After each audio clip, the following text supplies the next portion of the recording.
Hello বন্ধুরা, good morning. আমাদের বাড়ির সামনে বক্স জানলার নিচে খুব সরু মতো মাটিতে একটু জায়গা আছে গাছ করার জন্য। সেটা অনেক দিনই অগোছালো হয়ে পড়েছিল। আজকে ভাবলাম এই জায়গাটা পুরো পরিষ্কার করে কিছু ছোট ছোট ফুল গাছের চারা বসাই। এই যে ইনি বসে আছেন, রোজই এখানকার মাটি খুঁড়ে খুঁড়ে বাইরে ফেলে দিচ্ছিল, তাই জন্য যা গাছ ছিল সেগুলো নষ্ট হয়ে গেছে। আর সেই জন্য আলাদা করে গাছ বসানোও যায়নি, কারণ যাই বসাবো ইনি সেগুলো নষ্ট করে দিচ্ছিলেন। তাই জন্য আজকে আমি যত ইট টালি এখানে রাখা ছিল সব সরিয়ে দিয়ে জায়গাটা একটু ফাঁকা করেছি। একদম সাইডে খুব বড় একটা বুদ্ধজয়ী বসানো আছে, সেই জন্য ওই দিকটা কিছু করছি না। বাকি পোর্শনটা আমি পরিষ্কার করে নিচ্ছি। একটা গার্ডেনিং টুলস দিয়ে মাটিটা একটু খুঁড়ে খুঁড়ে সমান করে নিচ্ছি। এখানে যে মাটিটা আমাদের প্রথম থেকে ছিল খুবই ভালো কোয়ালিটির, একদমই কাদা কাদা হয় না, ঝুরঝুরে মাটি, শক্ত হয়ে জমে যায় না। এই জায়গাতে যে কোনো গাছ খুব ভালো হয়। প্রথমে যতটা পারছি সমান করে নিচ্ছি, কারণ জায়গাটা এবড়ো খেবড়ো ছিল। তারপর হাতে যে কটা বড় বড় পাথর বা ইটের টুকরো আসছে সেগুলো একটু বেছে নিচ্ছি।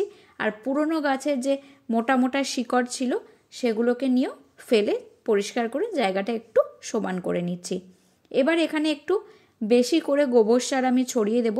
পুরো জায়গাটায় প্রায় এই রকম ছোট গামলার 3 থেকে 4 গামলা গোবর সার দিয়ে আমি সমান করে দিচ্ছি, কারণ এখানে অনেক দিন কোনো সার দেওয়া হয়নি আর পুরনো অনেক গাছও ছিল, তাই সেরকম কোনো পুষ্টি এই মাটিতে এখন নেই।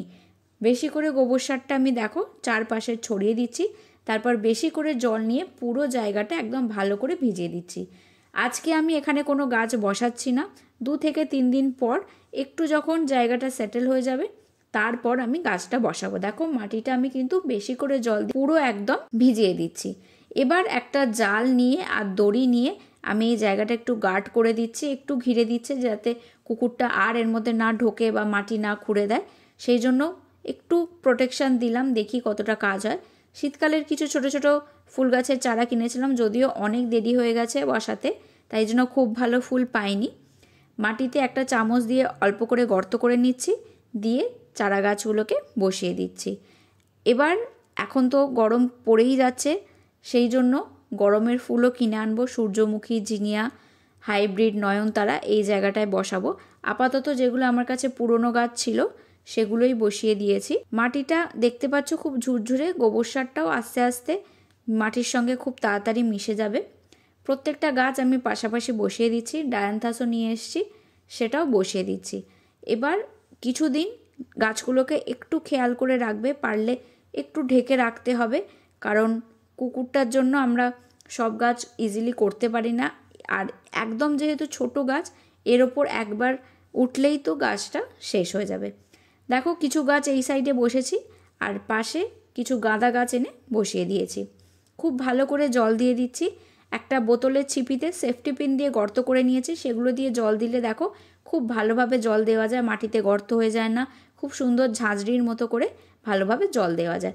আর এই জালটা দেখো, জালটার সামনেই গাছগুলো বসিয়েছি যাতে কুকুরটা না ঢুকতে পারে। এটা কিছুদিন পরের আপডেট। দেখো গাছগুলো সেটেল হয়ে গেছে, আস্তে আস্তে নতুন গ্রোথও নিয়ে নিয়েছে। আর এই জায়গাটায় মোটামুটি সকালে বেশ ভালোই ডাইরেক্ট সানলাইট আসে, তাই জন্য গাছগুলো ভালো বাড়বে। গাঁদা গাছও দেখো এই পাশে আমি বসিয়ে দিলাম। এটা আরও কিছুদিন পরের আপডেট। গাছগুলো বেশ ভালোভাবে বাড়ছে। মাঝে মাঝেই কিন্তু আমি সর্ষের খোল জল বা বাদাম খোল জল পাতলা করে এখানের মাটিতে দিয়ে থাকি।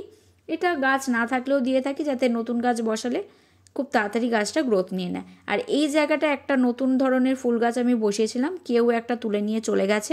এই গাছের আর ফুল দেখতে পাবো না। এই বছরই প্রথমবার একটা গাছ নিয়ে এসেছিলাম, নামটা আমি ভুলে গেছি, কিন্তু সেটা দেখা হলো না, কেউ একজন নিয়ে চলে গেছে। সেটা কে নিয়ে গেছে আমরা কেউই ধরতে পারিনি, বুঝতেও পারিনি। আর গাঁদা গাছগুলো দেখো অনেকটা বুশি হয়েছে, খুব তাড়াতাড়ি ভালোভাবে বেড়ে উঠছে।